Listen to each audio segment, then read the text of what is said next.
This is In the Black with T. Dallas Smith. Conversations with trailblazers, glass ceiling breakers, and champions for change who inspire and cultivate leaders every day. Michael Ford is a groundbreaking change agent who seamlessly blends strategy, analysis, and innovative solutions to drive operational excellence. As Senior Vice President of Global Real Estate and Security at AT&T, he oversees a vast portfolio of nearly 200 million square feet while safeguarding the company's valuable assets. Michael, welcome to In the Black. Thank you. The man, the myth, the legend. Good to have you here, sir. Good to be here. First of all, I have to thank you for writing the foreword to In the Black. I think this ties into the conversation I want to start with.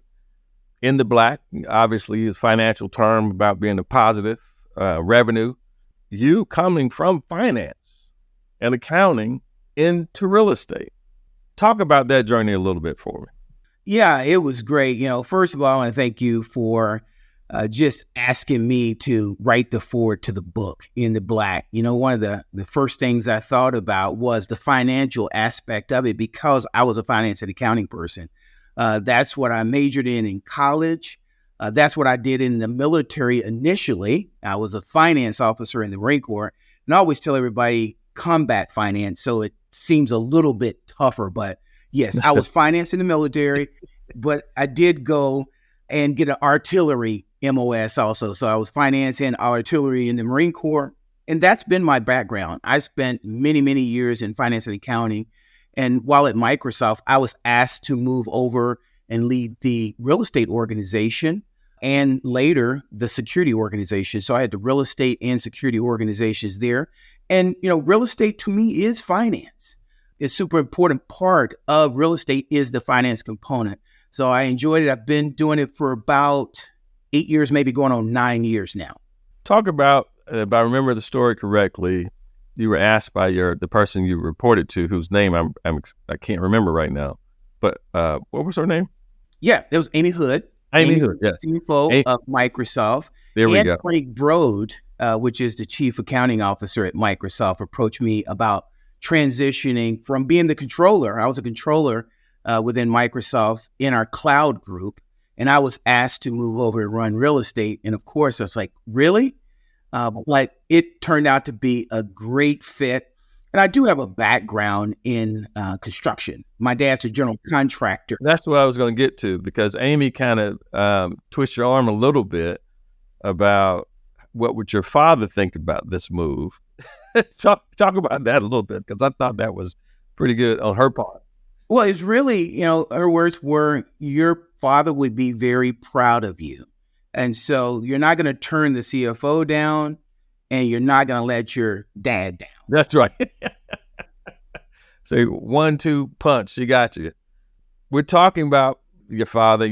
I want to bring in your mother too, because one of the things that's a good highlight for me and a great memory was you happened to be the guest for CRE Studio for the Atlanta Commercial Board of Realtors, and we surprised you by let me give the credit to who it should be given to, Robin Goodwin, who was executive director of the Atlanta Commercial Board. She set this up. She'd been having conversations with your parents and was able to surprise you by having them drive up, and we brought them out. And just talk about that moment for just a second, because you had no idea that was happening. I had no idea. I was prepared to do a fireside chat with you on stage. I'm thinking all real estate, getting focused. I'm in the Uber on the way over. I come into the room, we meet and greet, we get started, and then my parents walk in the room. That was a complete shock. In corporate settings, I don't typically see my parents. Right. So what a surprise. And the thing that struck me the most was your mother said to me, Dallas, I now understand what he does for a living. That's right. I've been explaining that for years. So I feel the same way. I kept trying to explain to my mom what I did for a living, but they never really got it. But because I reference, for the most part, your real estate, you sell houses. And so yeah, exactly. They have no idea, these companies. Well, why would these companies need you to do real estate? It doesn't make sense to them. But So that's an exciting moment, man. I'm glad we could be a part of that. I do want to talk about the difference between, say, a Microsoft, who is 48 years old now, compared to an original Bell company. I mean, obviously, AT&T is only 40 years old, but the Bell company is 147 years old with Alexander Graham Bell originally. Talk about the culture differences between a tech company and, something that came out of, now I know AT&T is now a tech company, but they originally derived out of a Bell company. And that culture, I would say, is a little different. Can you talk about it? Yeah, I can talk about it. It's a lot of similarities. It is an iconic company itself. It is a massive company. I did not realize coming in how big AT&T was and how connected everybody is to AT&T.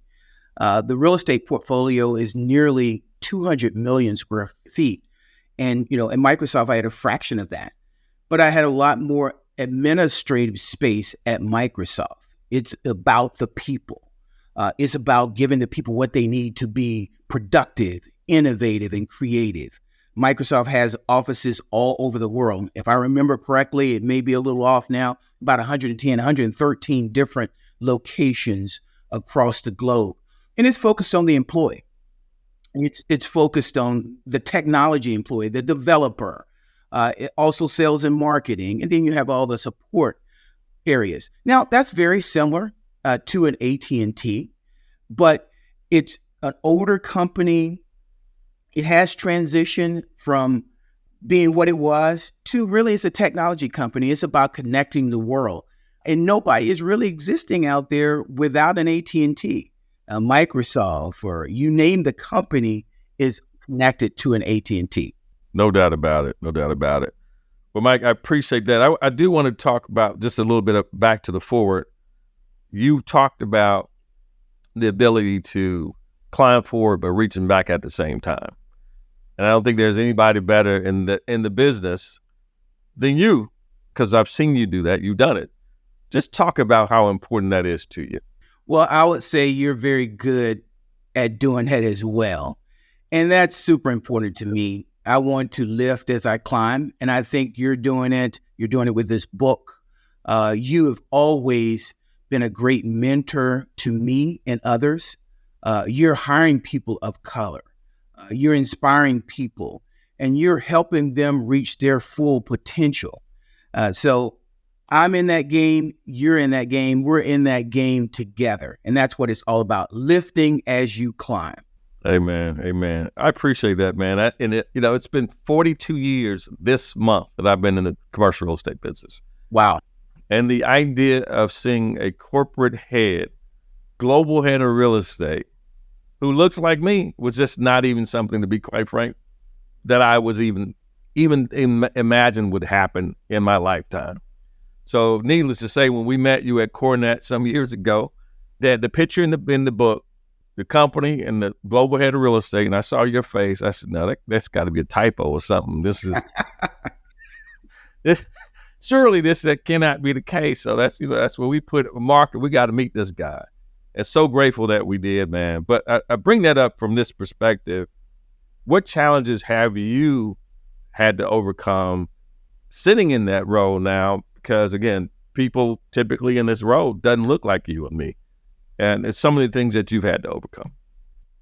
Well, I mean, the biggest is breaking from tradition, doing things they've been done before, status quo. It worked for us for years. Why should we change? I would hear that all the time. It wasn't about my color. It's about traditional commercial real estate. We want to use the big companies we've always used. Didn't want to get outside of their comfort zone and use another company. How about a diverse company from Atlanta, Georgia? It's not, to me, about the company name itself.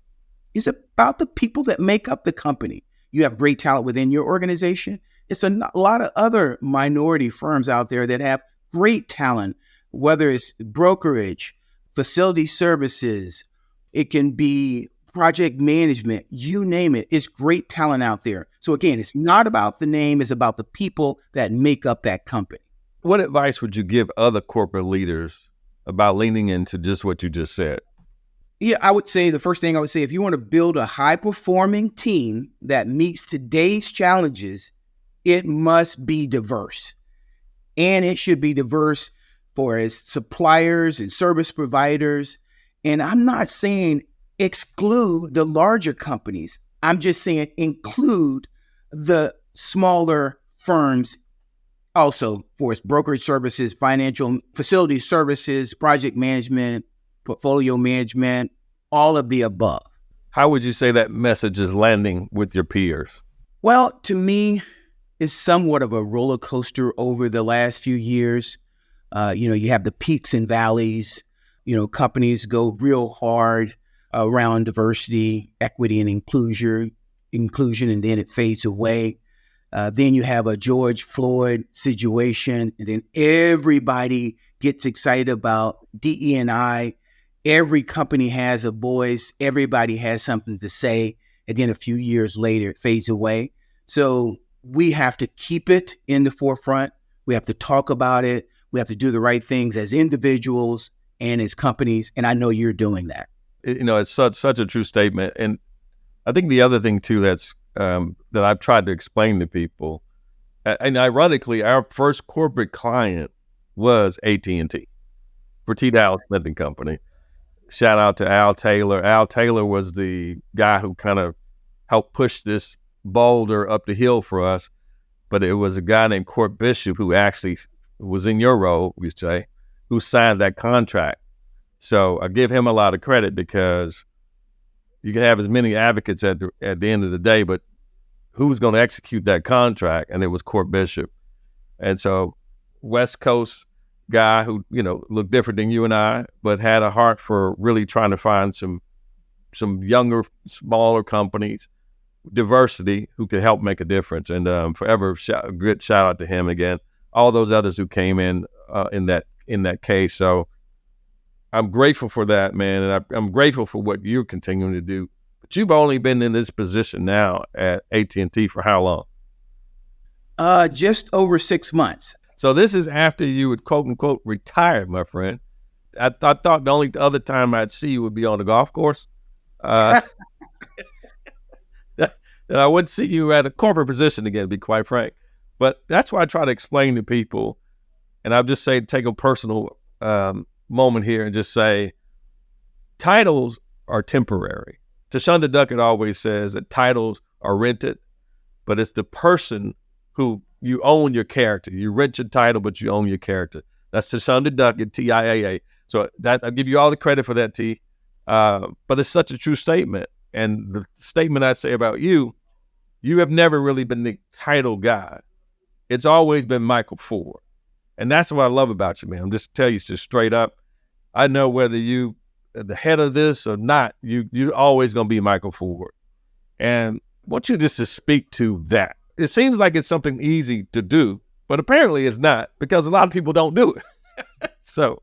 Yeah, I mean, it's hard being your authentic self, coming to work every day being your authentic self. And I can't say it's always been that case with me, but at this stage in my career, you get what you see when it comes to Michael Ford. I'm going to bring my full self to work, and I expect you to do that. I expect others to do that as well. They may be in different stages in their career, but now it's all about, who can I inspire? Who can I support? How can I support their career and help them move forward?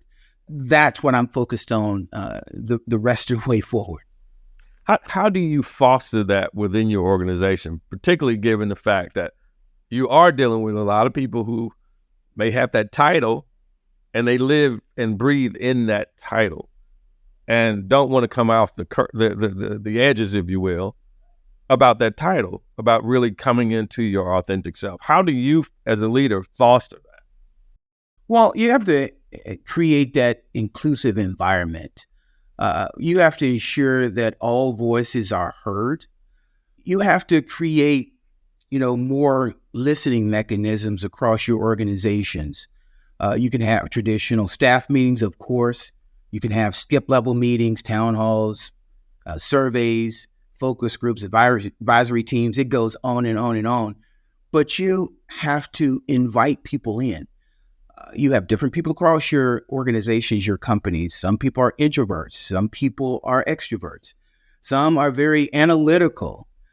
Some are technical and creative. But you have to make sure everybody has a voice so they get comfortable being who they are and what they are.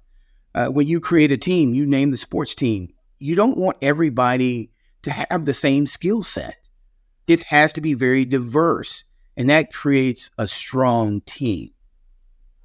Well, you are leading by example, my friend. And hopefully people are watching you and following. They'll hear this podcast and say they want to be the next Michael Ford to get in corporate real estate, help make things. Well, T. Dallas. Hey, I'll take that.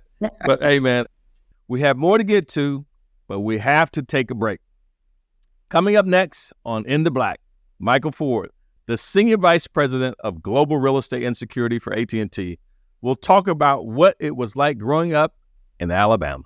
In the backyard, in a field, in my best friend's yard, there was a Klan rally there. And I experienced that in the 70s. But it shaped who I was. It made me a better person.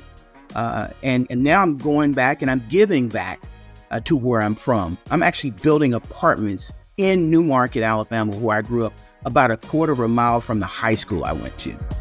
This has been In the Black with T. Dallas Smith. To find out how you can change the dominant narrative in the commercial real estate industry and challenge the status quo to improve the lives of others, go to tdsintheblack.com. In the Black with T. Dallas Smith is a production of Forbes Books.